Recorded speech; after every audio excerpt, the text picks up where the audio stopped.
اسماعیل سامانی کی بود؟ اسماعیل فرزند احمد، فرزند اسد و فرزند سامان خداد. اسماعیل سال 849 به دنیا آمده است. سال 874 در سن 25 سالگی حاکم بخارا می شود. او در این وقت زیر رهبری برادرش نصر فعالیت می کرد. سال 892 او به جای برادرش نصر حاکم کل ماورانهر شد. ماورانهر این نام عربی است. نام تاجیکیش باشد ورارود. حدود امروزه تاجیکستان و ازبکستان، ترکمنستان و قرقیزستان و یک قسم قزاقستان را می گفتند.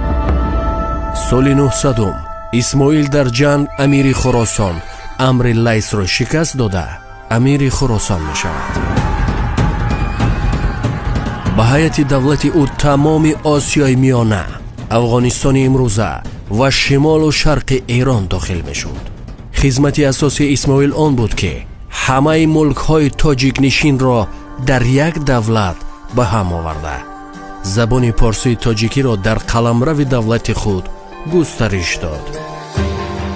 او رکنهای دولتداری را پایه‌ریزی کرد و به وارثانش یک دولت قدرتمند توانا را میراث گذاشت.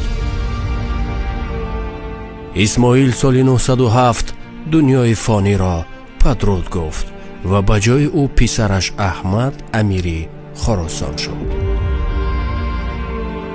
مقبره اسماعیل تا کنون در شهر بخارا پای برجاست.